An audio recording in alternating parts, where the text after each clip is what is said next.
Hello, welcome to Hevlendordesigns. In today's video, we'll be looking at the pick tool and the flyout. So in CorelDRAW, we have very interesting tools, and specifically we'll be looking at the pick tool, how to master it and how to use it. So what are the flyouts? Let's quickly look at this. Okay, I just did this to give you a clue. So in toolbox contains a drawing and editing image. It has a toolbox, so these are toolbox. So in this toolbox, you have some of the tools are visible, while some of the other tools are hidden. They're actually grouped in what is called flyouts. Flyouts are open to display a set of related CorelDRAW tools. So you have a small arrow by the corner here. These are toolbox. These are pick tool we'll be looking at. And the flyout from my illustration here, you can see this arrow here indicates that this is an arrow for the flyout. Okay, and this is the rest of the toolbox. This is our flyout. It's an example of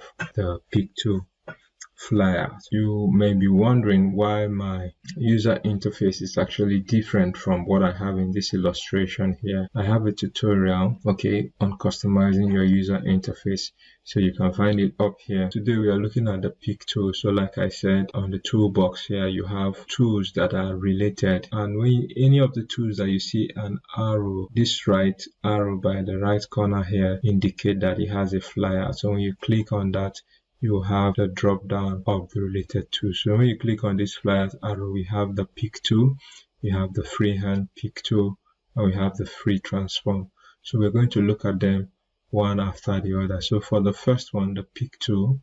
So when you hover over the pick tool, any of the tool that is active, it's actually going to show you a hint of what you're supposed to be doing with the tool. So for the pick tool, we use it to select, we use it to position, and we use it to transform objects. So how do you select an object with the pick tool? So I have object here, a rectangle, text. So you just left click, okay, to select. And the next thing you can do with the pick tool is also to position. When you select an object, you notice that there is an arrow, the 8 nodes that indicate that an object is selected. You can see whether it's a text or a rectangle, whatever kind of object it is. When you select it, you will notice that 8 nodes that are around it. For positioning, when you hover around it, you see the cursor will change into the arrow 4 and arrow. So that indicates that you can reposition your object. So you left click and drag, so you can position your object anywhere you want it to be positioned. The pick tool is used to select an object. It's also used to position or reposition an object. The next thing the pick tool you can use the pick tool for is you can use the pick tool to transform an object. So when you click on the object to select it, okay, so you can see now it has. Now one of the ways to transform an object is to increase the size, what we call scaling. Okay, so for text, it is important to take note that you don't scale from the middle of the text, the top node. Okay, because that is actually going to screw or distort the text. So for a text, if it's a text, you can scale from the corners. Okay, you click, hold and drag to increase the size. So if it's a rectangle or a circle, whatever kind of object it is, so long as you want to maintain the size of that object, okay, you scale from the corner. Okay, another thing about scaling, when you want to scale, if you just click and drag, you can see it's increasing from the corner. So when you want to, let me open a new page so we can just have, let me have this, with the ellipse tool we have a circle. So when you scale from the corner, you see it's increasing by the side. So if you want to scale from the center, you can hold down your control, you can hold down the shift key. If you hold down the shift key, see it scales from the center. Okay, while when you're not holding down the shift key, you can see it only scales from whatever angle that you're scaling it from. If this is to scale horizontally, So you see it's distorting the image. So if I want to maintain the circle, I wouldn't want to do this. The same thing applies for the text. Okay, so you can use it to scale or increase. What do you mean by increasing the size of the object? Another thing you can do when it comes to transforming, okay, when an object is selected and you have these nodes active, when you move your cursor around it, you see that you have the four arrows of your cursor. So you can, when you click on it again, you can activate the rotate gears. Okay, so the angles, the three, you see the arrowheads, the two arrowheads that have two arrowheads, so you can click and drag, okay, to rotate the object. So this is a circle. It seems like you're not noticing, so let's pick a rectangle. Okay, so if we do this for a rectangle, you see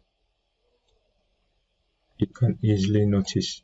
Now the next thing you can do with the pick tool is to screw. So when the rotation angles are active, so you can see the screw. This is for horizontal and this is for vertical. Okay, that's the next thing you can do with the screw. So now next thing you can also do with the pick tool is to select. Okay, now there are several ways you can select. You can select by just left clicking on the text or the object. That's one way to select. Another way you can select is by creating a marquee selection. So how do you create a marquee selection? Anywhere on your screen, you can just click and drag. You click and you drag. Okay, you see, while I click and drag, you see the blue line that's like a matching ant. So whatever that is within it is going to be selected. So that is what a marquee selection is. So another way you can use the pick tool, this one is more like if I have everything on my workspace and I want to select everything, so if you just double click on the pick tool, automatically it selects whatever you have on your workspace, whether it is within the page or outside the page. Okay, so that's another way to create a selection apart from just left clicking. So one more way to create a selection is to hold on to create multiple selection. This time you can create multiple selection by doing your marquee selection. Say you click and drag, you can select more than one object at a time. So if you also want to select more than one object at a time, you can also hold down your shift key. When you select the first object, you hold down the shift button on your keyboard and click on the next object. Okay, so you can see that you select. So you can see I've changed the colors to show you that they are selected. So I'll just Control C to get it back to where I want it to be. So that is it for the pick tool. So the next tool we are going to look at, which is in the flyout, is the freehand pick. Okay, so let's go to the next page and let me use the freehand pick. So to use the freehand pick, I'm going to just create several objects. I have a circle here, so I'll just duplicate them. Another hack I'm going to show you: to duplicate an object, you can click and drag. Okay, while you're holding down your left mouse button, you can right click to duplicate. That's one way to duplicate. Another way you can duplicate is when you're repositioning your object, you just press the space bar on your keyboard. That will help you to duplicate an object. Okay, so I'll just fill in this with different colors,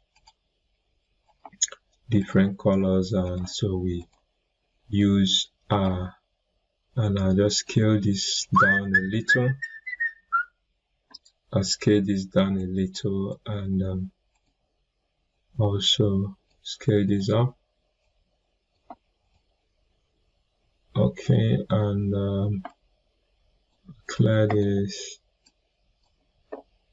Alright, so for our freehand tool, the freehand pick tool, okay, so now when I hover on it, you can see you can select object by using the freehand selection, marquee, position, and transform object. So more like the same thing you can do with the pick tool, but this time it has to be in a freehand. Okay, so now I can see select the object, I can do the same thing.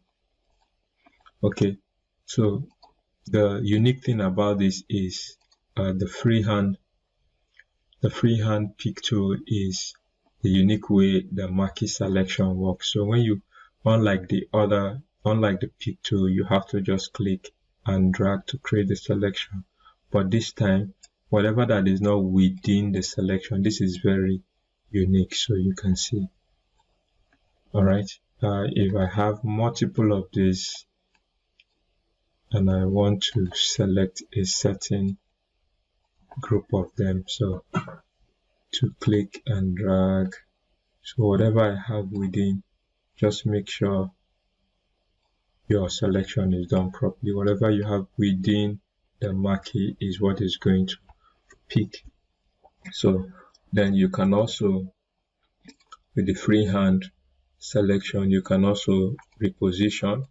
Okay, you can also transform the object the same way. You can also transform the object, so but this time you can also transform the object the same way. Okay, one more thing I need to show you about transforming object. When you're transforming object, you can see when you click on the transform, you're seeing the center. You can actually change the center. You can change the center if you choose to. All right, so that is for you, it's your choice if you choose to change the center when you want to transform. All right, then the last but not the least, okay, we've looked at position, we looked at transforming object. Okay, so that's the same thing here. Then one more thing I'm going to show you for the before I get to the freehand transform. So for the pick tool or the freehand pick tool, when you want to rotate an object, the object you can hold down control. When you hold down control, by default the object will be moving at 15 degrees. Okay, let me just create a new object so we can ascertain that. So this is, and I activate the rotate. When I hold down my control, okay, so you can see by default, if you watch this place, you can see that it's rotating by 15 degrees. Okay, if you're not holding that control, that would not happen. Okay, control helps you to constrain the movement, so by default you can rotate it at 15 degrees. All right, so that's one more thing that the pick tool can do when you're transforming an object. So the last but not the least is the free transform. So with the free transform, you can actually, okay, just as the word implies, free transform, you can actually rotate an object. So, but one important thing that you should take note of, when you select a tool on the property bar, you can see the properties of that tool. So 4 important things you can do with the free transform tool is to rotate the object. So you can rotate the object by positioning the axis and then dragging a rotation handle. Okay, the next thing you can do, you can also free angle reflection. Okay, you can mirror the object by positioning the reflection axis and then drag in circular motion.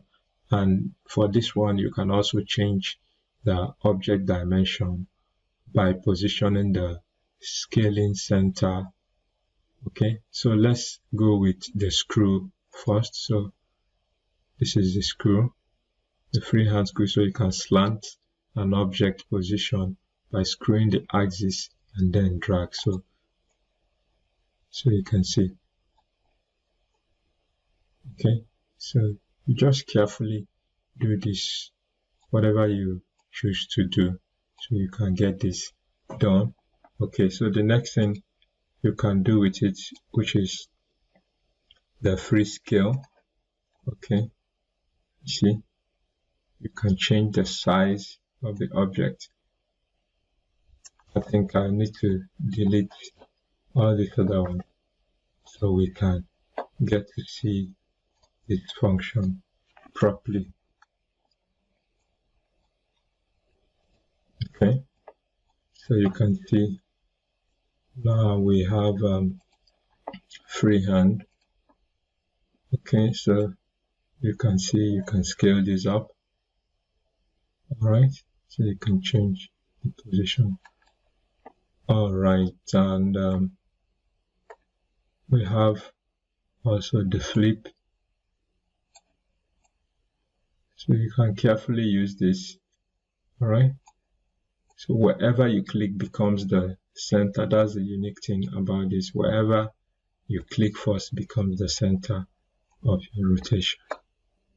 Okay, so and last but not the least is the freehand rotate. So the same thing, wherever you click becomes the center for rotation. So now by default you can go back to your picture by pressing the space bar. You can toggle between any two you select pressing the space bar. If you have any question, drop it in the comment section below and I'll attend to it. I'll see you in my next video.